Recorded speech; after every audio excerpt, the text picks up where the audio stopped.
मैं श्रद्धेय श्री सुरजा को अनुरोध कर रहा हूँ। जय गुरु।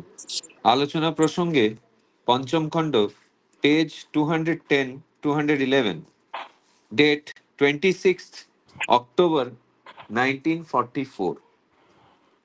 रात्रि अंदाज 7:30।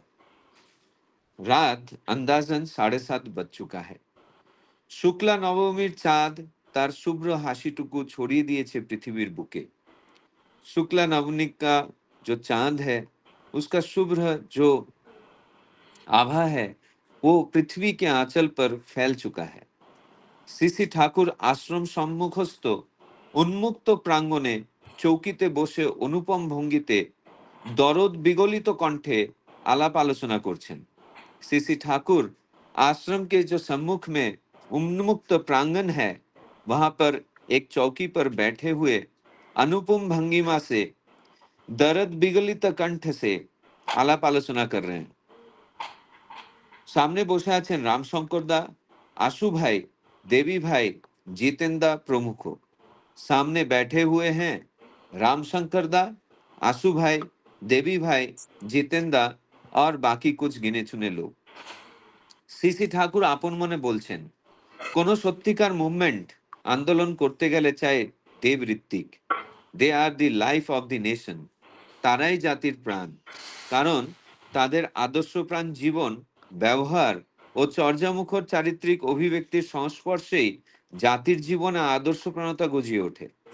श्री ठाकुर अपने आप कहने लगे कि कोई सच्चा मूवमेंट यानी कि आंदोलन करने के लिए चाहिए देव ऋत्विक।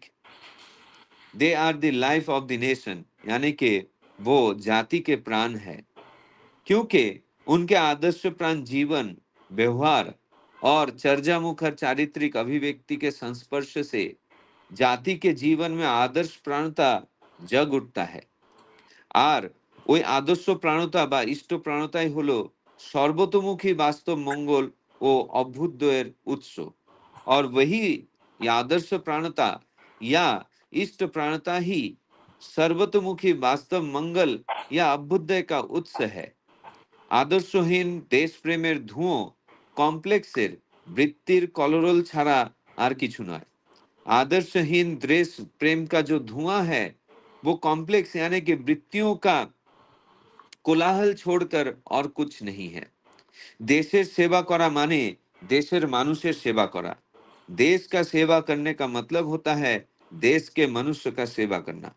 और मानुषेर सेवा करते गेले चाই तार अंतर्निहित शक्तिर उद्बोधन करा, तार कैरेक्टर चरित्र एडजस्ट नियंत्रित करा। देश का सेवा करने का मतलब ही होता है देश के मनुष्य का सेवा करना, और मनुष्य का सेवा करने जाने पर ही चाहिए अंतर्निहित शक्ति का उद्बोधन करना और कैरेक्टर यानी कि चरित्र एडजस्ट यानी कि नियंत्रित करना। এইখানে লাগে आदर्श, और वहीं पर आदर्श का जरूरत है। শুধু বাইরে থেকে দিয়ে করে মানুষকে শক্তিমান ও সমর্থ করা যায় না। सिर्फ बाहर से देकर मनुष्य को शक्तिमान और समर्थ नहीं किया जा सकता है। और देश कथार संगे जड़ित आछे आदर्श आदेशकर्ता, द लीडर, नेता, और देश के बातों के साथ जुड़ा हुआ है आदेशकर्ता, द लीडर यानी कि नेता। नेता आबार इष्टपरायण हवा चाই, सुनीत हवा চাই, তা না হলে সে কিন্তু লোককে মিসলিড, বিপথে পরিচালিত করবে। नेता इष्टपरायण होना चाहिए, सुनीत होना चाहिए। न होने पर वो लोगों को मिसलीड यानी कि विपथ पर परिचालित कर देगा। যে সর্ষেকে দিয়ে ভূত ছাড়াবে সেই সর্ষেকে যদি ভূত পেয়ে বসে তাহলে ভূত ছাড়ানো কঠিন ব্যাপার হয়ে পড়ে। जिस राय से तुम भूत भगाना चाहते हो, उसी राय को अगर भूत पा बैठे तो भूत भगाना बहुत कठिन बात हो उठेगी। नेता যে মানুষকে বাঁচাবার পথে সুনিয়ন্ত্রিত করবে সেই যদি অনিয়ন্ত্রিত হয় তাহলে মানুষের সুনিয়ন্ত্রণ প্রায় অসম্ভব হয়ে ওঠে। नेता जो मनुष्य को बचने बढ़ने के पथ पर सुनियंत्रित करेगा, वही खुद अगर अनियंत्रित हो उठे तो मनुष्य को सुनियंत्रित करना प्राय असंभव हो उठेगा। কথায় কথায় শ্রী ঠাকুর রামশঙ্কর দাকে জিজ্ঞাসা করলেন, বলো তো চুরি করাটা দোষ কেন? बातों बातों पे सीसी ठाकुर रामशंकर दा को पूछने लगे कि बोलो तो चोरी करना दोष क्यों है रामशंकर दा, এতে নিজের ও পরিবেশের ক্ষতি হয়। रामशंकर दा ने कहा कि इससे खुद का और परिवेश का क्षति होता है। सीसी ठाकुर, এতে ফিজিক্যাল, মনোগত, ইন্ডিভিজুয়াল, ব্যক্তিগত ও সোশ্যাল, সামাজিক তিনটে फैक्टर दिक আছে। सीसी ठाकुर जी ने कहा कि इसमें फिजिकल यानी कि मनोगत, इंडिविजुअल यानी कि व्यक्तिगत और सोशल यानी कि सामाजिक, ये तीन फैक्टर यानी कि दिशा है। এতে মানসিকতা বিকৃত হয়ে যায়, পাওয়ার প্রয়োজন হলে করার কথা মনে হয় না। इससे मानसिकता विकृत हो जाता है, पाने का प्रयोजन होने पर करने की बातें याद नहीं आती है, মনে হয় ফাঁকি দেওয়ার কথা, প্রতীত होता है ধোকা देने का बात। জীবনের অন্যান্য ব্যাপারেও এই রকম বিপরীত বুদ্ধি পেয়ে বসে। जीवन के दूसरे बातों पर भी इसी किस्म के विपरीत बुद्धि पा बैठता है। একটা বিকৃত আউটলুক দৃষ্টিভঙ্গি হয়, एक विकृत आउटलुक यानी कि दृष्टिभंगी हो उठता है। তদনুপাতিক ফিলোসফি দর্শন সৃষ্টি করে তারা আবার অন্যকেও দলে টানতে চায় और उसी तरह फिलोसॉफी यानी कि दर्शन सृष्टि करके दूसरों को भी अपने तरफ खींचना चाहता है। নিজের লেজ কাটা গেছে বলে সবার লেজ না কাটতে পারলে ভালো লাগে না। खुद का पूंछ कट चुका है ये सोचकर दूसरा किसी का भी पूंछ न काटने पर अच्छा नहीं लगता है। তাছাড়া কিছু পেতে ও রক্ষা করতে গেলে বুদ্ধিবৃত্তি ও কর্মশক্তিকে যেভাবে পারিপার্শ্বিকের স্বার্থানুকূলে নিয়ন্ত্রিত করতে হয় এবং তার ফলে যে বোধ, জ্ঞান ও দক্ষতার উন্মেষ হয় এবং স্বপারিপার্শ্বিক আত্মোন্নতি অটুট ও স্থায়ী হয়, তা এতে ব্যাহত হয়। इसके अलावा कुछ पाने और उसे रक्षा करने जाने पर बुद्धिवृत्ति और कर्म शक्ति को जिस तरह पारिपार्श्विक के स्वार्थानुकूल नियंत्रित करते हैं और उसी के वजह से जो बोध, ज्ञान और दक्षता उन्मोचन होता है और सपारिपार्श्विक आत्मोन्नति अटूट और स्थायी होता है, वो इसके द्वारा व्याहत यानी कि आघात प्राप्त होता है। তাই এটা অন্যায় और इसीलिए ये अन्याय है। আর এটা খুব কমই দেখা যায় যে কেউ চুরি করে বা অন্যায়ভাবে অপরকে ক্ষতিগ্রস্ত করে বেশি দিনের জন্য বড়লোক হয়েছে। और ये बहुत कम ही दिखाई देता है कि कोई चोरी करके या अन्यायपूर्वक दूसरों को क्षतिग्रस्त करके ज्यादा दिन के लिए बड़ा आदमी बना बैठा है। শিবাজি হয়তো বাধ্য হয়ে সুরাট, শেখ লুণ্ঠন করেছিলেন, কিন্তু আমার মনে হয় ওটা না করে যদি তিনি তার ইপ্সিতে উপনীত হতে পারতেন তবে আরো ভালো হতো। शिवाजी महाराज शायद से बाध्य होकर सूरत, सैक यानी कि लुंठन किए थे, लेकिन मुझे ऐसा लगता है वह न करके अगर वो अपने इप्सित पर उपनीत हो सकते थे तो और भी अच्छा होता। এই ফাঁকটুকু না থাকলে শিবাজির প্রচেষ্টার ফল হয়তো আরো স্থায়ী হতো। ये छोटा सा कमी न रहने पर शिवाजी महाराज का जो प्रचेष्टा था, जो कोशिश था, उसका फल शायद से और स्थायी हो पाता। जय गुरु। जय गुरु। श्रद्धेय सूरजदा बहुत सुंदर भाव से आलोचना प्रसंगों का निर्वाचित अंश पाठ किए हैं और उनको हिंदी में अनुवाद करके बताए हैं। विभूतिदा, जय गुरु। विभूतिदा, जय गुरु। मैं कल भेज नहीं पाया आपको टॉपिक, आज भेज दिया है, आप एक बार देख लीजिए। हाँ ठीक है। आज का जो विषय वस्तु है, मैंने भी भेजा था। अच्छा ठीक है। दादा मेरा सेकंड नंबर पे रख दीजिए, लास्ट में थोड़ा वो बहुत लेट हो जाता है, बच्ची के स्कूल के लिए टिफिन बनाना पड़ता है। ठीक है, मैं सेकंड नंबर में आज का जो विषय वस्तु है वो उसको मैं संक्षेप में बता देता हूँ। एक अत्यंत मनोमुग्धकर शुक्ला नवमी का चांदनी रात का दृश्य है। श्री ठाकुर जी आश्रम प्रांगण में विराजमान है। भक्तगण ठाकुर जी का सामने बैठे हुए हैं। ठाकुर जी मन ही मन बोलने लगे, कोई सच्चा आंदोलन करना हो तो चाहिए देववृत्ति, वही है राष्ट्र के जीवन शक्ति, क्योंकि उनके आदर्शमय जीवन, व्यवहार और चरित्र मुखर आचरण के संपर्क से ही राष्ट्र जीवन में आदर्श प्रणता जाग उठता है। देश का सेवा करने का अर्थ है दश का सेवा करना, और मनुष्य को सेवा करने के लिए चाहिए उसका अंदर का शक्ति को जागृत करना, उसका चरित्र को नियंत्रण करना। देश शब्द का साथ जुड़ा हुआ है आदर्श आदर्श आदर्शकर्ता आदेशकर्ता मतलब लीडर, नेता। नेता होने के लिए चाहिए इष्टपरायणता एवं संयमी व्यवहार, नहीं तो नेता लोगों को भ्रमित कर देगा।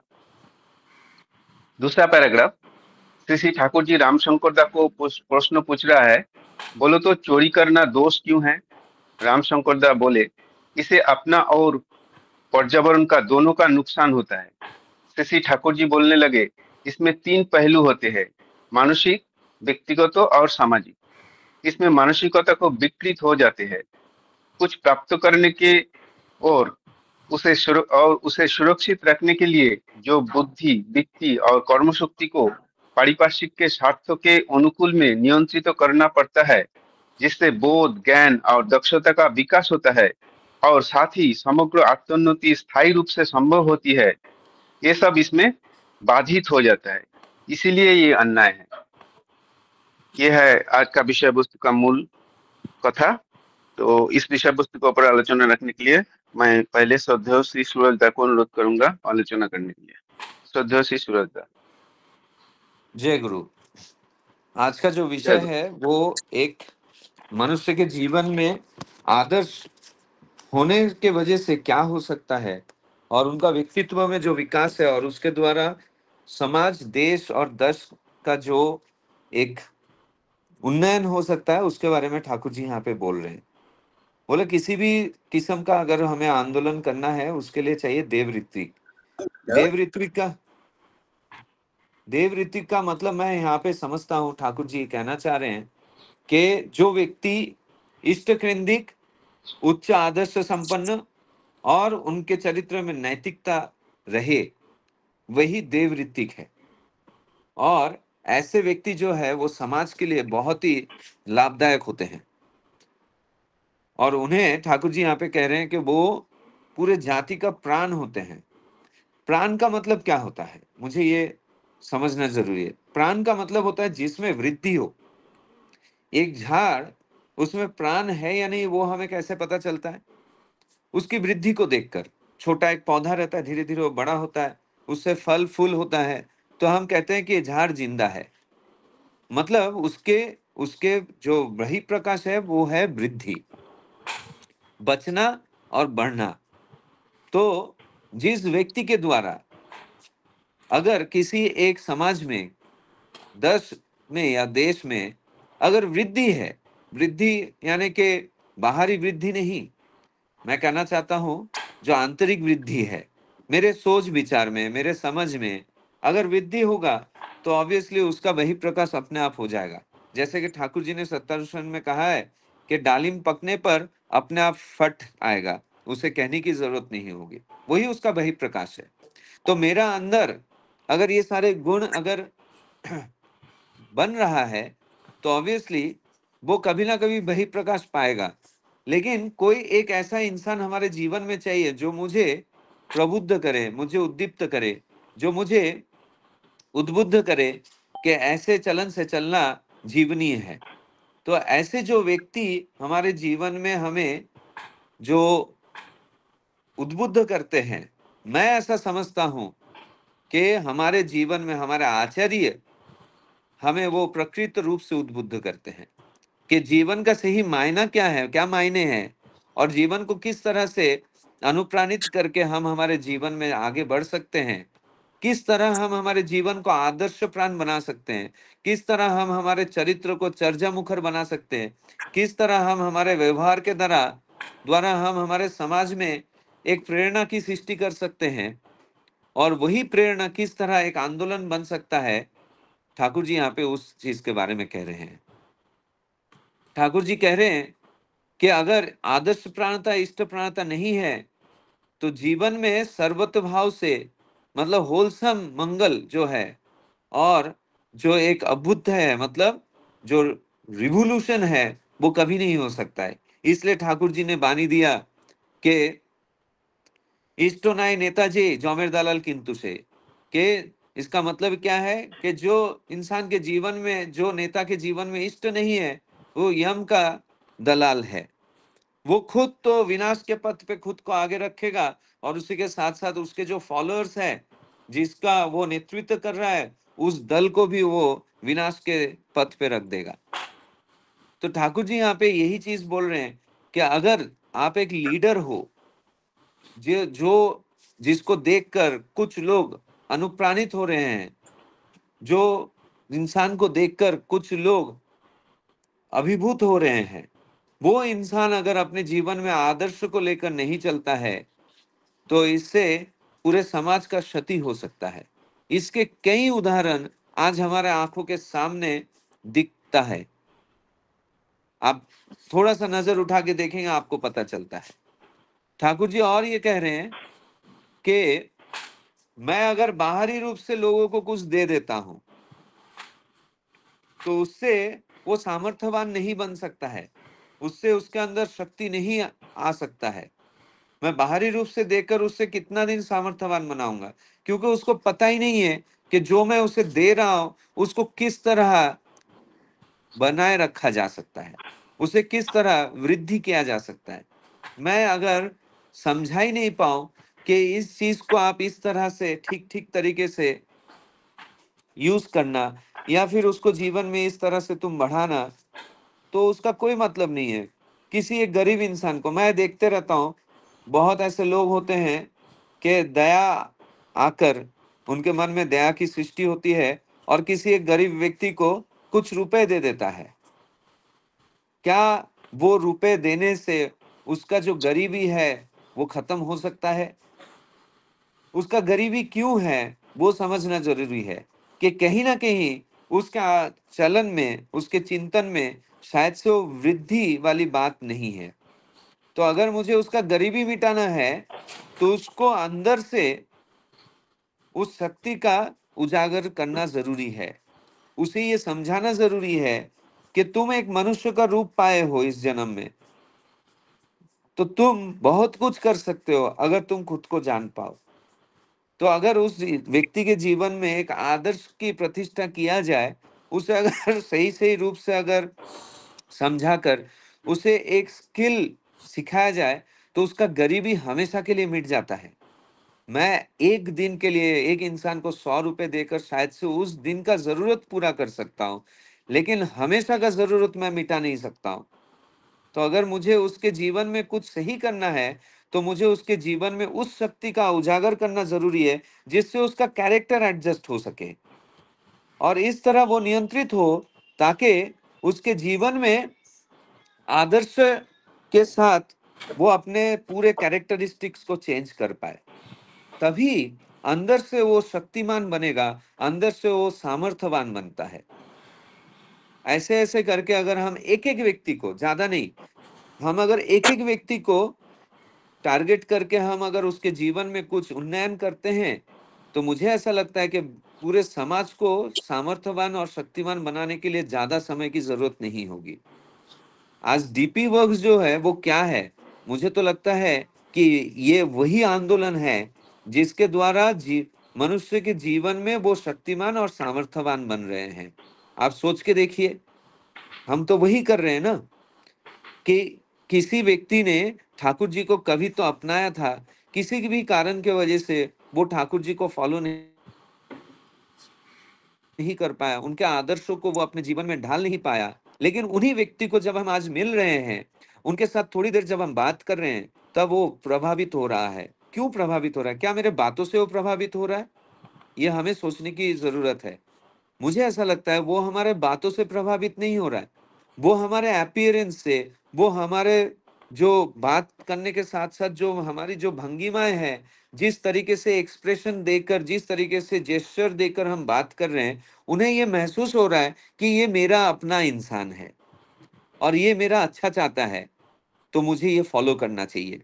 मतलब मैं क्या कर रहा हूं, मैं पहले मेरे अंदर ठाकुर जी को प्रतिष्ठित किया है।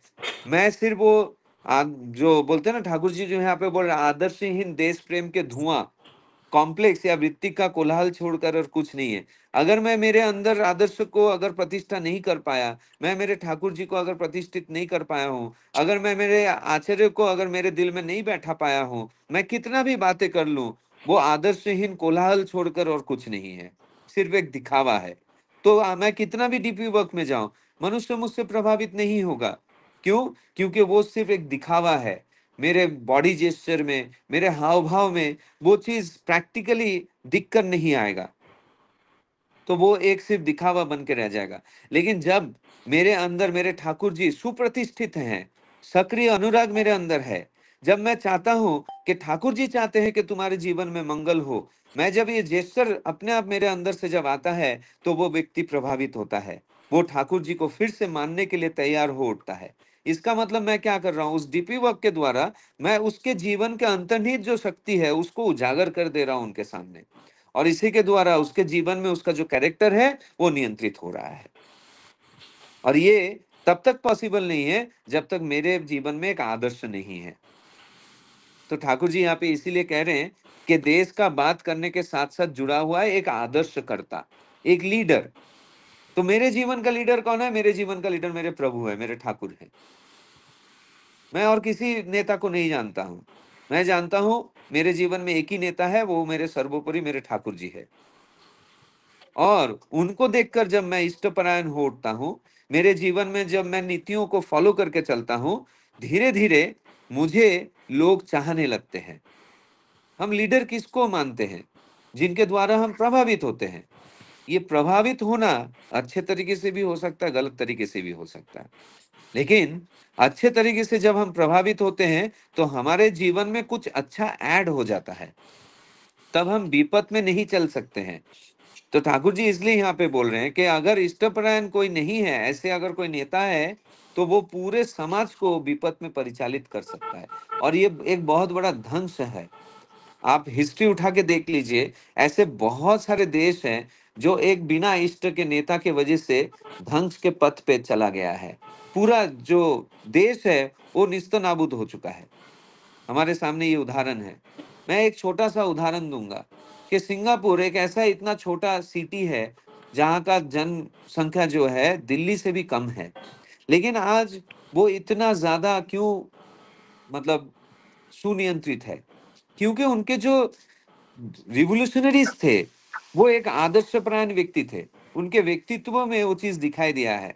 मैं सिंगापुर का क्यों, मैं अगर भारत का भी बात कहूं तो ऐसे बहुत सारे व्यक्तित्व है हमारे सामने जिसके द्वारा पूरा समाज प्रभावित हुआ है।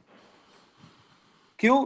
क्योंकि उनके जीवन में कहीं ना कहीं एक आदर्श जरूर थे।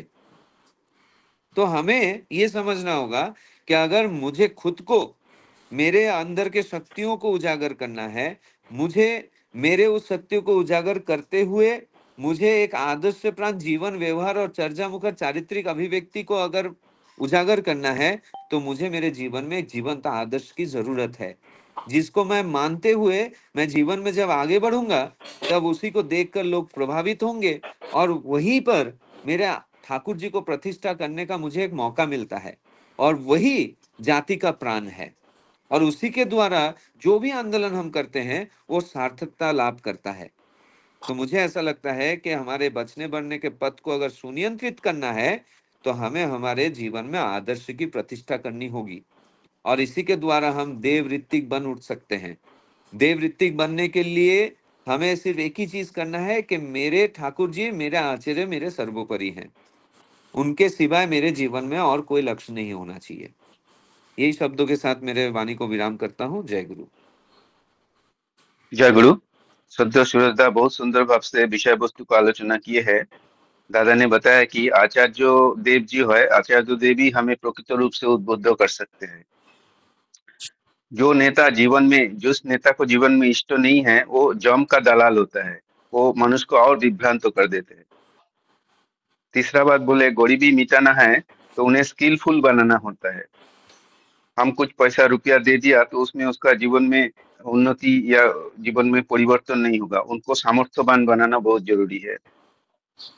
चौथा पॉइंट दादा ने बोला है कि अपना जीवन में भी आदर्श होना बहुत जरूरी है। चरित्रवान होना चाहिए, तभी हम डीपी वर्क में कुछ इफेक्ट कर सकते हैं। नहीं तो डीपी वर्क में हमारा उतना इफेक्ट नहीं होगा अगर हमारा आदर्श नहीं है, हमारा चरित्र ठीक नहीं है।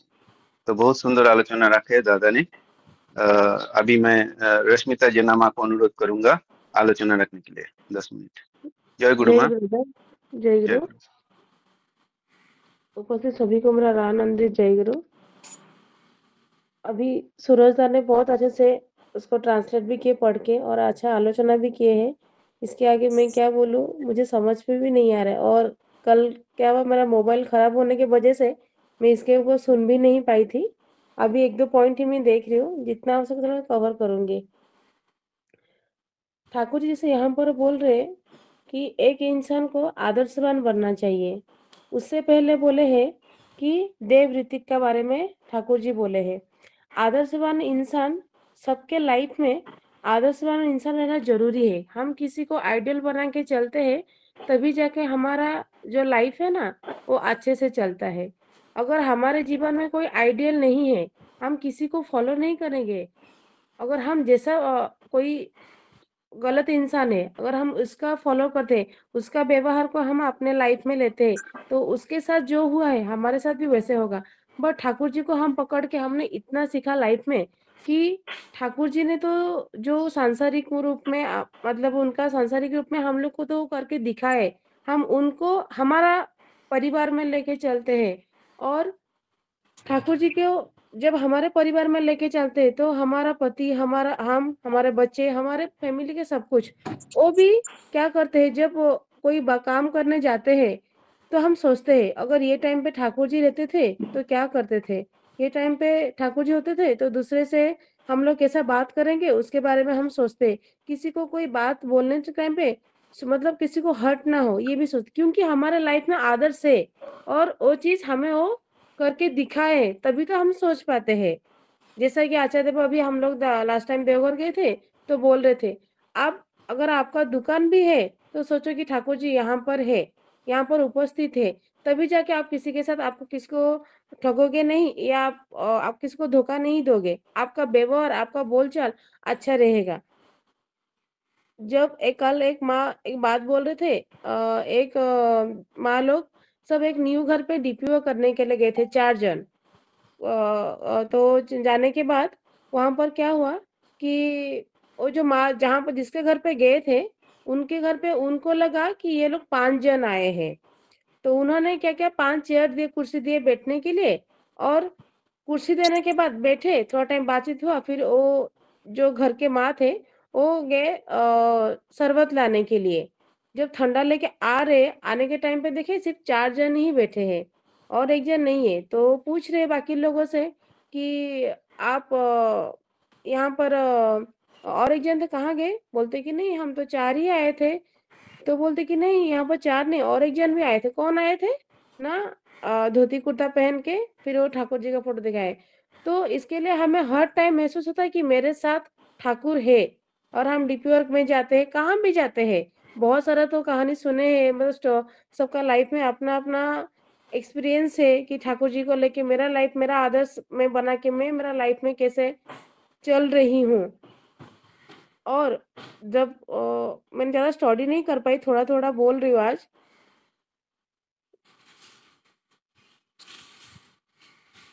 हमने और एक देश जैसे कि नेता होते हैं आज के टाइम पे, नेता ठाकुर जी के पास जब कोई जाके निवेदन करता है कि उनको ये लाइन में आना है, किसी को नेतृत्व लेना है, ये जो नेता ये सब लाइन पे आना है, तो वो टाइम पे क्या होता है, मतलब वो टाइम पे वो उतना पसंद नहीं करते थे, क्योंकि वो ठाकुर जी को जो आइडियल बना के वो काम करेंगे तभी अच्छा होता है।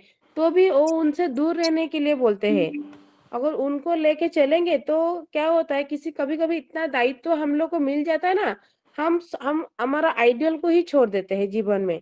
जीवन में जो हमारा आइडियल को छोड़ के हम इसमें ज्यादा गुरुत्ववान देके ये काम कर लेते हैं, फिर हमारा लाइफ पूरा एकदम ब्लैंक हो जाता है। उसके आगे जाके जीवन में जो हमारे लिए अच्छा चीज था हम उसको सारा छोड़ देते हैं। नेता बनते हैं अगर उनके जीवन में आइडियल नहीं है, मैं हर टाइम सुनती थी कि जो नरेंद्र मोदी है प्राइम मिनिस्टर, तो मैं एक बात सुनती थी कि उनके जीवन में कोई आदर्श नहीं है। बट हम सोचते हैं कि हमारा जीवन में ठाकुर जी है, तो इसीलिए हमारा आदर्श है। बट मैंने जब शशिकांत भाई से ये वाला बात बोली उनको, तो बोलते नहीं, वो जो कर रहे हैं वो अच्छा काम कर रहे हैं, तो उनके जीवन में आदर्श किसी को तो फॉलो करते रहेंगे ना, तभी जाके वो अच्छा इंसान बन पा रहे या अच्छा काम कर पा रहे। इसके लिए कोई अगर ये पोस्ट में आते हैं, आज को जो समाज में जो ये सब पोस्ट में आते हैं, तो उनके जीवन में अगर आदर्श रहे ना, तो हमारा देश चलाने के लिए कोई मुसीबत ही नहीं होगा, सब अच्छे से हो जाएगा। जो भी वो लोग डिसीजन लेंगे, वो अपने आदर्शों को ध्यान पे रख के वो अपना डिसीजन लेंगे। दादा आज मैं इतना ही बोलूंगी, आज मैं थोड़ा काम पे व्यस्त हूँ, इतना बोल के रहती हूँ। जय गुरु। जय गुरु माँ, कोई बात नहीं है, आपने बहुत सुंदर भाव से आलोचना रखे हैं। ज्यादा स्टडी नहीं कर पाया, फिर भी आपने बहुत सुंदर बोला। कम से कम 7-8 मिनट बोल दिया है। आपने जो बोला है जीवन में आदर्श होना बहुत जरूरी है, ये सेम बात आपने बोले है, बहुत जरूरी बात है। और आपने एक बात बोले कि अगर किसी का पास दुकान भी है, तो उस दुकान में जो वो दुकान में जो व्यवसा वाणिज्य कर रहा है, तो उसी में भी ठाकुर जी उपस्थित होते हैं। और इसीलिए किसी को उस दुकान से किसी को धोखा नहीं देना चाहिए, बहुत जरूरी बात है। थर्ड चीज आपने जो बोले है, जो डीपी वर्क में जो माँ लोग गए थे, तो उसमें ठाकुर जी भी उपस्थित थे। एक चेयर ठाकुर जी के लिए भी रखा थे, लेकिन वो माँ के देखे कि वो ठाकुर जी नहीं है उधर। तो कितना सुंदर कहानी आपने बताया है, बहुत सुंदर लगा, बहुत अच्छा आलोचना रखे। अभी मैं श्रद्धेय मनीषा को अनुरोध करूंगा आलोचना रखने के लिए। जो मनीषा, आप अगर वो जो सेकंड पैरा है, जो चोरी करना क्यों पाप है, क्यों दोष का है, उसका ऊपर अगर कुछ आलोकपात करे। श्रद्धेय श्री मनीषा। जय गुरु। जय गुरु। वंदे पुरुषोत्तमम, वंदे पुरुषोत्तमम, वंदे पुरुषोत्तमम।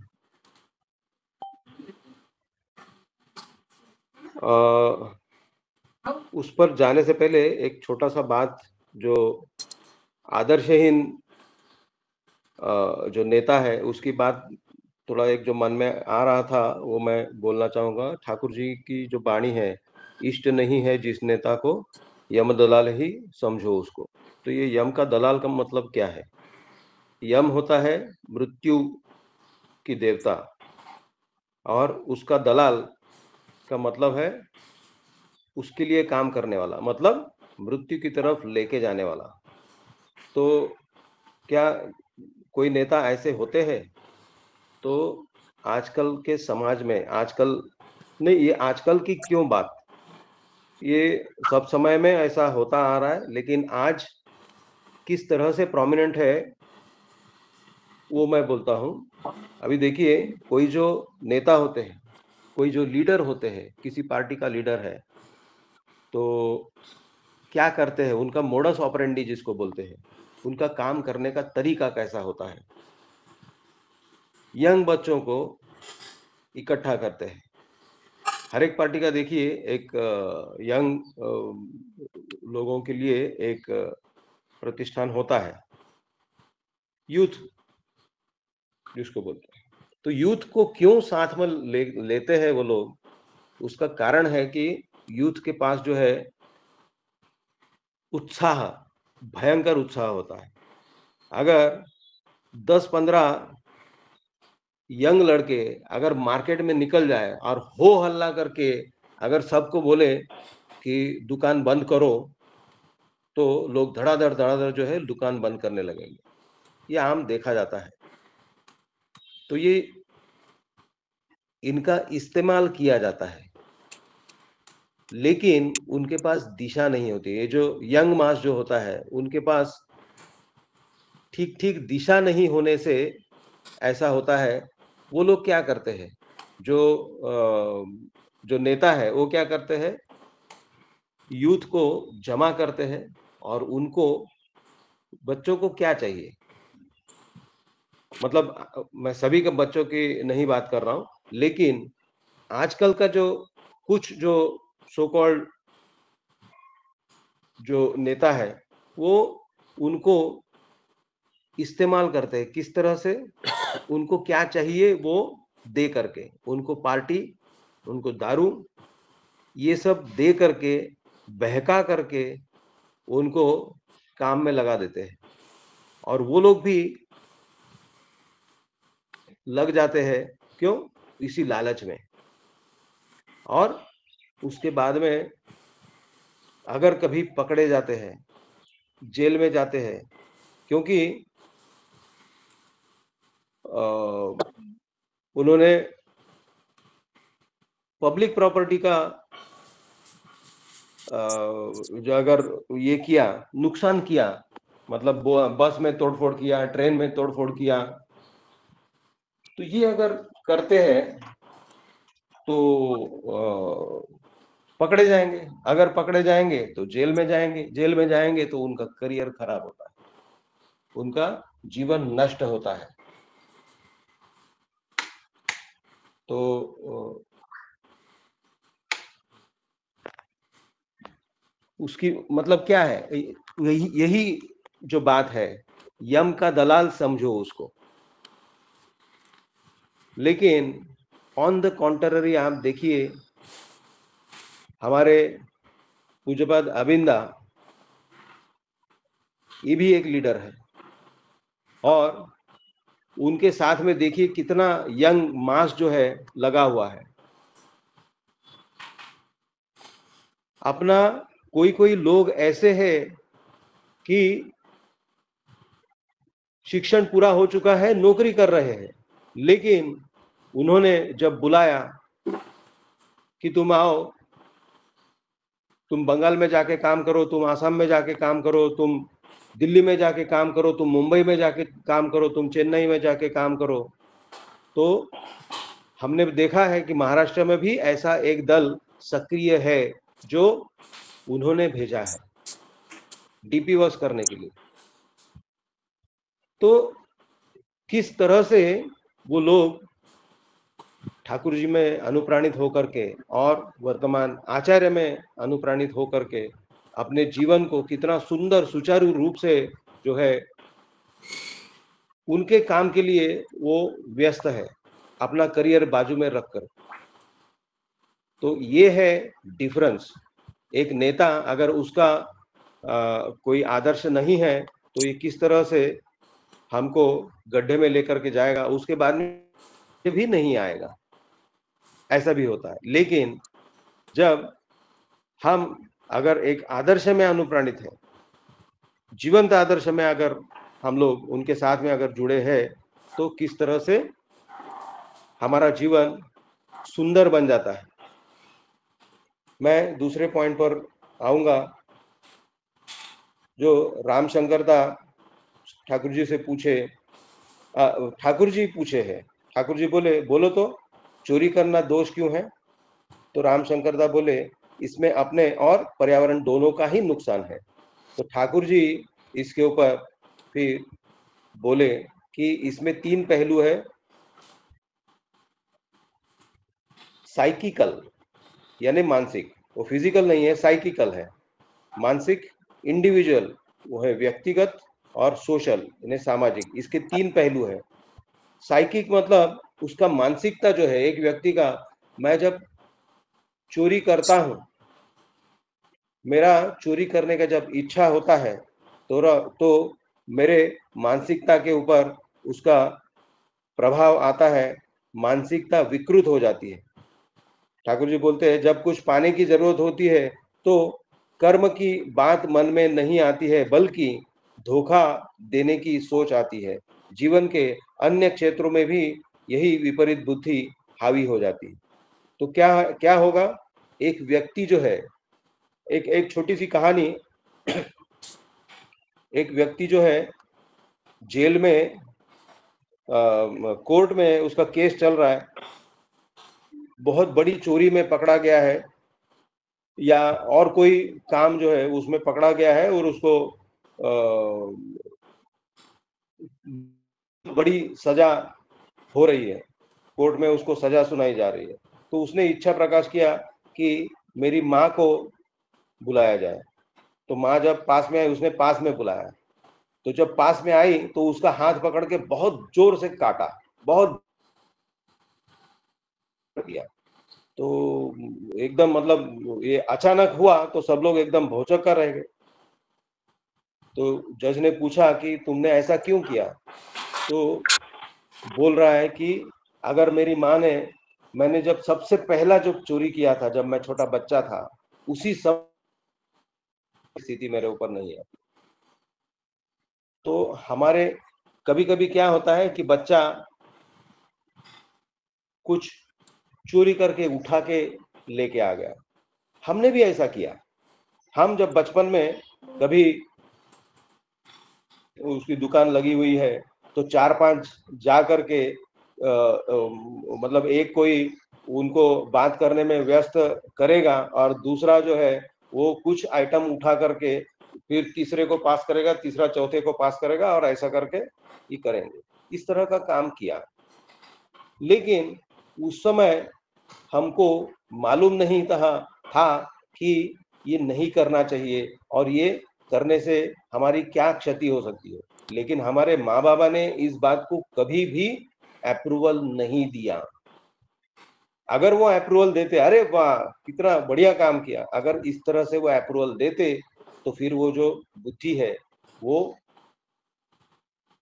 बढ़ती और हम भी उस दिशा में जो है आगे बढ़ते। लेकिन हमारे माँ पिता ने कभी भी उस चीज को अप्रूवल नहीं किया और उन्होंने हमको डांटा फटकारा, ये तुमने गलत किया। तो ये जो बात है ये साइकिकल, मानसिक तौर पर ठाकुर जी बोल रहे कि क्या उससे नुकसान है। जीवन के अन्य क्षेत्रों में भी यही विपरीत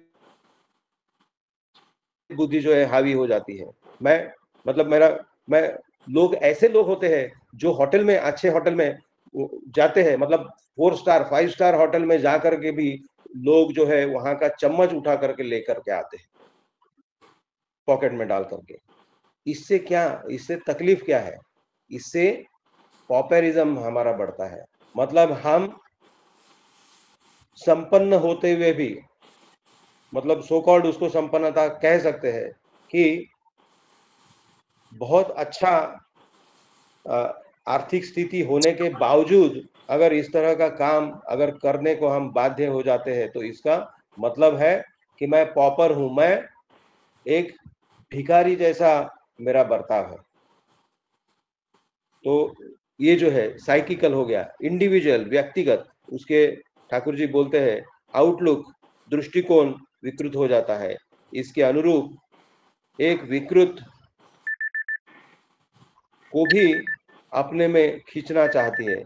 अपनी पूंछ कट गई तो सभी की पूंछ न कटे यह देखा नहीं जाता। मतलब दूसरे की भी पूंछ काटने के लिए वो देखता है। मतलब इसका मतलब है कि मैं गलत काम कर रहा हूं और उसका मैं समर्थन कर रहा हूं। सत्यानुसरण में ये बात है, तुम अगर गलत करते हो, तुमको पता चलता है कि मैंने गलत किया है, तो उसका समर्थन करके दूसरे का सर्वनाश नहीं करो।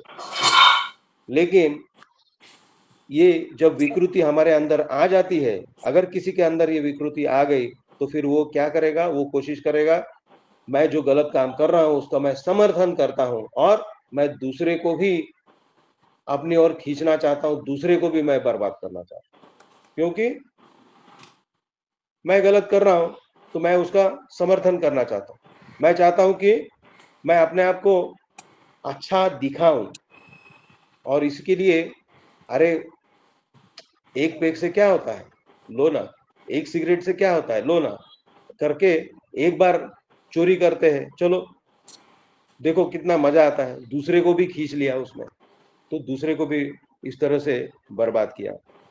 फिर उसके बाद में ठाकुर जी बोलते हैं कि इसके अलावा कुछ प्राप्त करने और उसे सुरक्षित रखने के लिए जो बुद्धि, वृत्ति और कर्म शक्ति को परिस्थिति के अनुकूल नियंत्रित करना पड़ता है, जिससे बोध, ज्ञान और दक्षता का विकास होता है और साथ ही समग्र आत्मोन्नति स्थायी रूप से संभव होती है। अगर हम इस दिशा में नहीं जाएंगे, ये जो चौर्य वृत्ति है उस दिशा में अगर नहीं जाएंगे तो कितना जो मतलब हमारे कैरेक्टर के अंदर कितना बदलाव होगा, उससे बोलते हैं ठाकुर जी की, जिससे बोध, ज्ञान और दक्षता का विकास होता है और साथ ही समग्र आत्मोन्नति स्थायी रूप से संभव हो जाती है।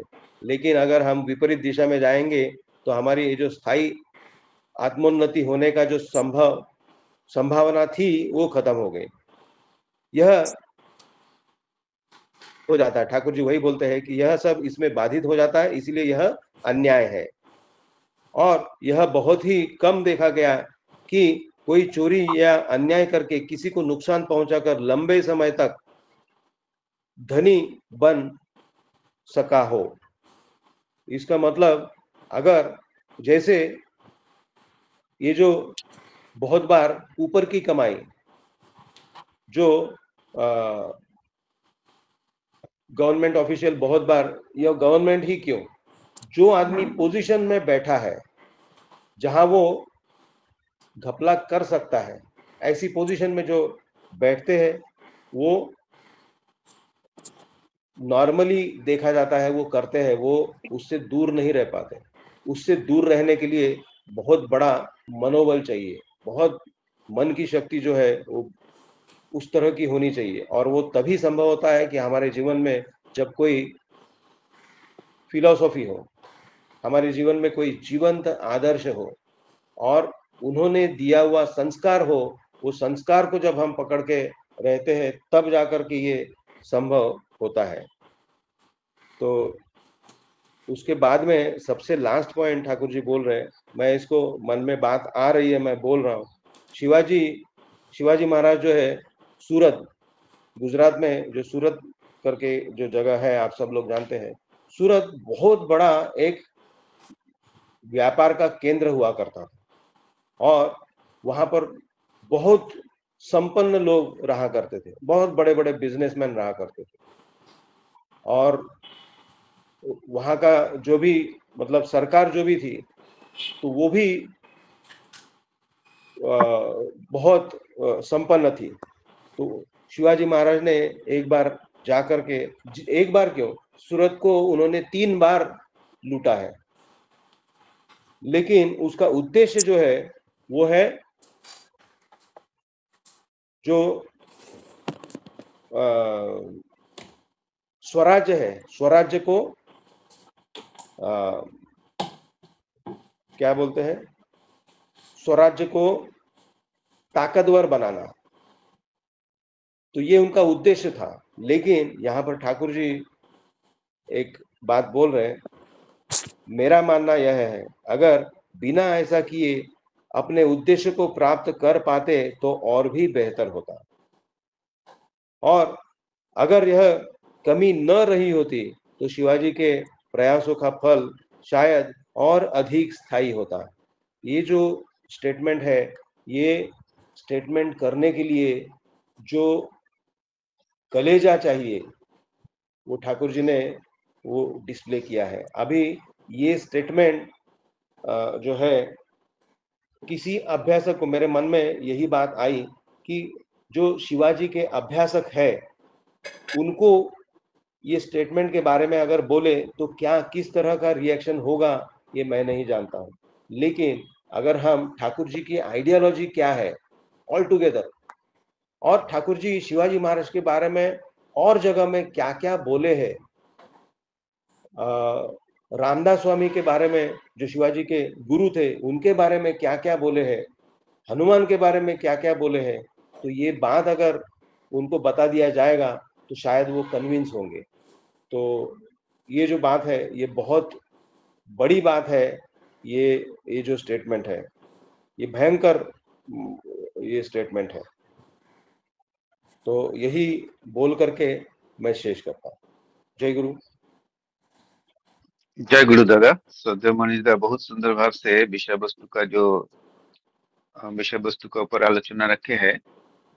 जो पहले दादा ने बताया कि जो सो कॉल्ड लीडर्स है आज हमारा देश में, वो यूथ शक्ति को कैसे इस्तेमाल करके अपना फायदा करते हैं, और अपर पक्ष में जो पूजनीय अविंदा है वो यूथ को काम पे लगा के कितना जनहित कर काम करते हैं। कितना डिफरेंस है ये दादा ने बताया है, बहुत अच्छा लगा। दूसरा जो दादा बताया कि मानसिक विकृति होता है, चोरी करना जो है वो मानसिक विकृति है, और बचपन में ही अगर उसको किसी का चोरी करने का प्रवणता है तो बचपन में ही पिता माता उसको रोक देते हैं, शासन करते हैं, तो शायद वो उसका मन में वो नहीं जाता। ये भी बहुत ही एक उदाहरण के साथ दादा ने ये बताया, बहुत अच्छा लगा। और दूसरा जो है, दूसरे को भी जो जिसका मन में चोर जो व्यक्ति है वो दूसरे को भी वो चोरी करने के लिए उद्बुद्ध करते हैं। वो अपना ये गैंग बढ़ाने के लिए कोशिश करते हैं, सोचता है कि मैं तो चोरी किया तो दूसरों के भी इसमें ले लेते हैं। और लास्ट में दादा ने जो बोले है कि शिवाजी महाराज के बारे में, वो बहुत अच्छा चीज बताया दादा ने, और ये हम जानते नहीं थे ठीक से इसका बारे में, दादा ने इसको खुलासा किया है, बहुत अच्छा लगा।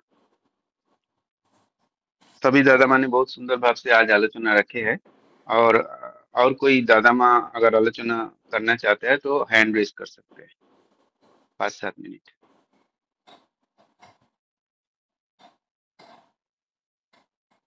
जय गुरु। और कोई दादा माँ आलोचना रखेंगे?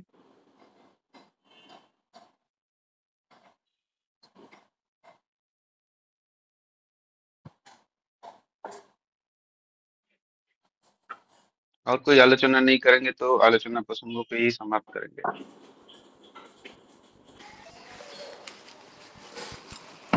जय गुरु, जय गुरु सबको, जय गुरु जय गुरु सबको, जय गुरु, जय गुरु सबको जय गुरु, जय गुरु, जय गुरु। जय गुरु। सबको जय गुरु।